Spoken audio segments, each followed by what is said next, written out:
Jirra jirtuu kabajamtoota ilmaan Oromoo kan addunyaa hundarratti argamtan kan bahaa dhiha Oromiyaa kaabaa fi kibba Oromiyaa akkasumas biyya alaa fi biyya keessatti argamtan xiqqaa fi guddaan ilmaan Oromoo salaamtan koo kan onni irraa madde bakka jirtan hundatti isin haa ga'u isiniin jedha akkam jirtan nagaa qabdanii fayyaa keessanii warri maa badde jettanii nagaa fattan kun amma booda hin badu isinitti dhufee jira akkasumas immoo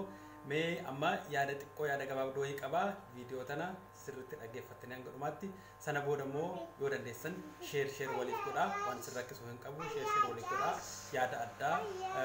waliif gumaachine akkasuma barnoota adda waliif kennee egaa warri nan beeynis na baradhaa an Shamsu Abduljalilin jedhama jechuudha akkasuma warri na beeytan immoo waan haaree waliif taanu hin qabnu kanaaf jechuudha sagantaan kiyya kan an qabadhee isiniif dhihaadhee tokkoffaa irratti jechuudha tokkoffaa irratti waa'ee ispoortiiti akkuma duraan wal barsiifne akkuma duraan beeknu jechuudha sagantaa duraan qaaman waliin socho'aa turre ijoolleen hedduun warri waliin socho'aa turre akkasuma warri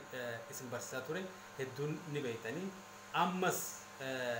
haaluma kanaan amma mootu bifa jijjiirree onlaayiniidhaan namoota hundaaf akka ta'utti jechuudha manuma keessa taa'anii fakkeenyaaf warri biyya alaa jiru carraa socho'ee akka gaariitti bakka barbaade deemee barachuu waan hin arganneef manuma keessa taa'ee manuma keessa teettanii mana keessatti akka baratan haala isinii mijeessinee onlaayiniidhaan akka ajaa'ibaatti akka baratan isiniif godhuuf sagantaa baasaa jira jechuudha akka barbaadan xiqqaa fi guddaafis akka haalli mijatutti jechuudha manuma keessa teettanii jechuudha akka aktiif taatan isin goona jechuudha kana malees immoo sagantaan biraa waa'ee moobaayilaa irraa jechuudha waa'ee moobaayilaa irraa akkuma duraan beektan duraanis waa'ee moobaayilaa kana jechuudha kun dalagaa idilee kennaa godhannee ittiin jiraachaa turre irraa jechuudha gaafa biyya jirutti ni beeytanii akkuma beektan jechuudha kanaaf ammas hubannoo isaa sirriitti warra hin beeyneef warra hubannoo isaa moobaayiluma harkaa qabu kanatti qajeeltanii hin fayyadamin hedduutu jira waan ta'eef akkasuma immoo warra beeytaniifis dabalata ta'a waan ta'eef kanaaf sagantaa moobaayilaanis sagantaa torbaanitti al tokko waan ajaa'ibaa kan al tokkos ta'u al lamas ta'uu danda'a waan ajaa'ibaa waan teknooloojiin fide dhufe hunda isaa waan ajaa'ibaa asirraa argattu jechuudha kanaafuu kana hordofuuf maal godhuu qabdan ammarraa eegaltanii jechuudha peejii keenya ka feesbuukii dheeyxanii jechuudha feesbuukiin kiyya kuma shanguuta jira waan ta'eef namoonni baay'een aadii na gaafatanii ani mootuu hin deebifneef jechuudha maaliif nama kuma shanguuta jira waan ta'eef jechuudha kanaaf akkasuma immoo yuutuub kiyya jala seentanii yuutuubiin kun haara'e waan ta'eef jala seentanii sabskiraayib godhuu akkasuma sheer godhaa babal'isaa hiriyoota keessan hundaa haa ga'u jechuudha kanaaf akka nu hordoftan kana hundaa waan jenne kana hundaa qabatamaan finnee akka ajaa'ibaatti isin dhiyaachuuf qophii jirra jechuudha egaa kanaafuu ilmaan Oromoo warri na dhaggeeffattan warri viidiyoo tana dhaggeeffattan hundi keessanuu naaf galatooma isinin jechaa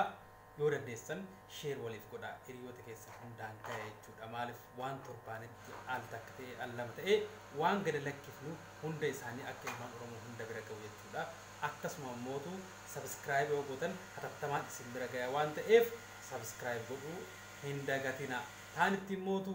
waan nuti gadi lakkifnu waan ajaa'ibaa akka isin jalan dabarre tana isiniin dhaama taanitti waan na dhaggeeffattaniif galatoomaa isiniin jechaa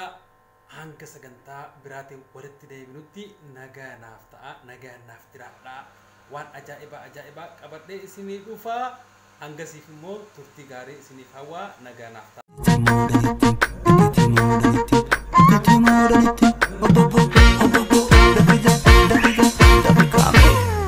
Shamsu absent.